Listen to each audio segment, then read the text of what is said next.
اس لیے انہوں نے مدینے کی یہودیوں کو لکھا یہ کیس ہم تمہارے کو بھیج رہے ہیں، تم ان کو لے جا کے محمد صلی اللہ علیہ وسلم سے فیصلہ کرو۔ یہودی سمجھتے تھے اسلام میں زنا کی سزا کم ہوگی۔ بہرحال یہ کیس لے کر مدینے کے یہودی آ گئے کہ جی یہ دونوں جو ہے شادی شدہ ہو کر زنا کاری کریں ہیں، دونوں اقرار بھی کرتے ہیں، لہذا آپ اس کا فیصلہ کرو۔ اللہ کے رسول نے فرمایا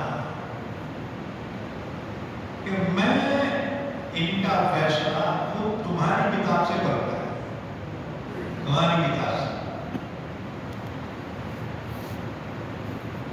اچھا، حضور نے پوچھا تمہاری کتاب میں کیا فیصلہ ہے؟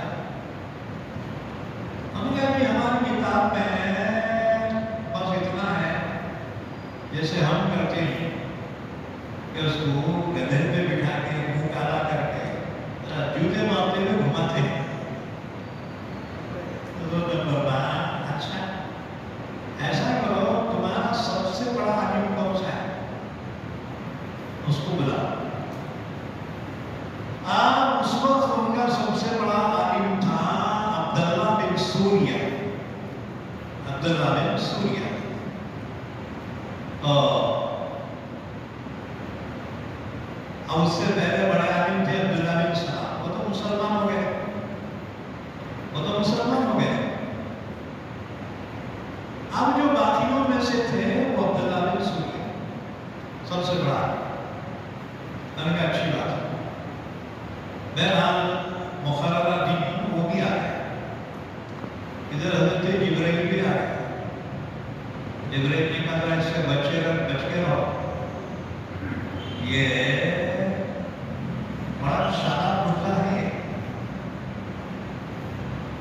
حضور نے اس سے پوچھا کہ تم ہی عبداللہ بن سوریہ ہو؟ اس نے کہا جی۔ حضور نے فرمایا کیا تم یہودیوں کے سب سے بڑے عالم ہو؟ اس نے کہا لوگ یہی کہتے ہیں۔ اس نے فرمایا اچھا ٹھیک ہے، اس کیس کے بارے میں تمہاری کتاب تورات لائی گئی جو موسیٰ علیہ السلام کے اللہ نے نازل فرمائی۔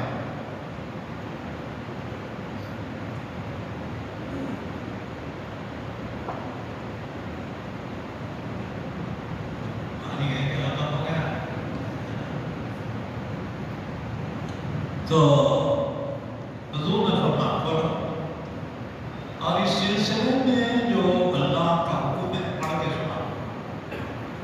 بہت زیادہ گزارا جبرائیل کہنے کو دیے تھے، اس نے پڑھنا شروع کیا،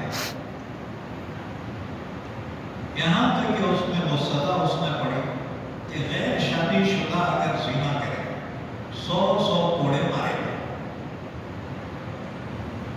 اب اس کے آگے جو آیت تھی اس نے اس پہ ہاتھ رکھ کے آگے پڑھنا شروع کیا۔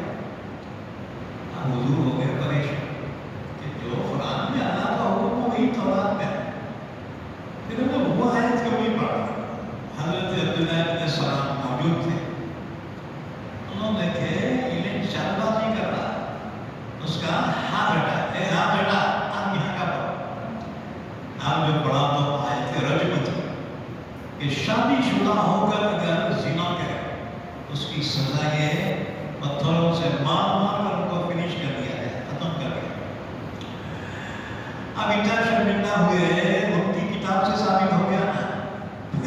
صحابہ فرماتے ہیں اللہ کے نبی نے مسجد نبوی کے باہر ایک میدان میں دونوں کو سزا دی۔ جب پتھر مارے جا رہے تھے تو عورت میں پتھر آتے تھے، وہ بدن میں ڈھال بن جاتا تھا، لیکن آخر دونوں بھی فنش ہو گئے۔ اس پر آیت شریفہ نازل ہوئی، أَلَمْ تَرَ إِلَى الَّذِينَ أُوتُوا نَصِيبًا مِنَ الْكِتَابِ، اے مخاطب تو نے نہیں دیکھا جن کو کتاب کا کوئی حصہ دیا گیا ہے، يُدْعَوْنَ إِلَىٰ كِتَابِ اللَّهِ لِيَحْكُمَ بَيْنَهُمْ، ہم کو بلایا جاتا ہے کتاب کے فیصلے کی طرف، تو وہ کیا کہتے ہیں ثُمَّ يَتَوَلَّىٰ فَرِيقٌ مِّنْهُمْ وَهُمْ مُعْرِضُونَ،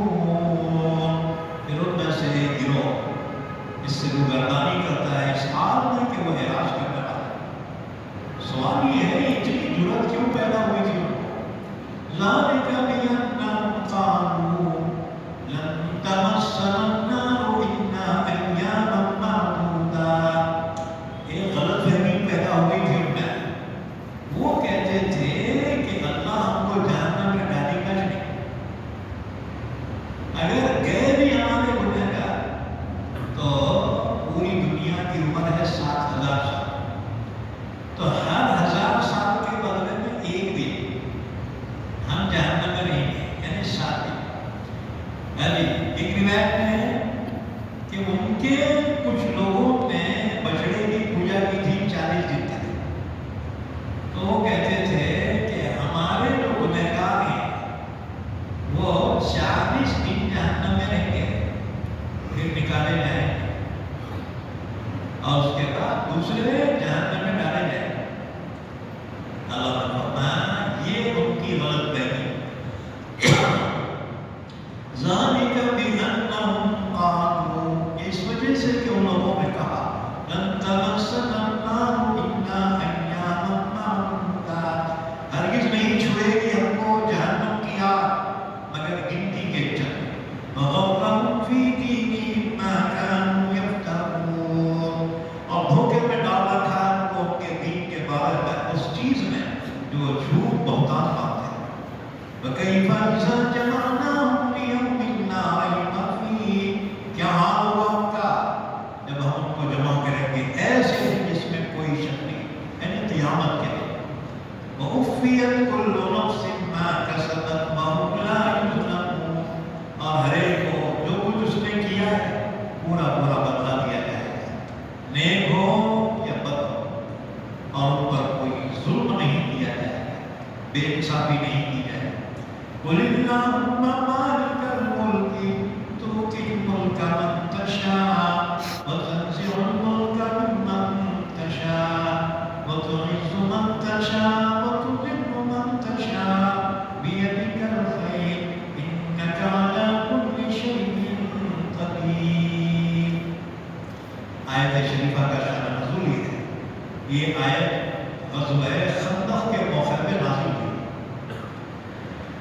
تمام عربوں کے قبیلوں نے اتفاق کیا کہ مدینے پر ہم حملہ کریں گے اور مدینے کی اینٹ سے اینٹ بجا دیں گے.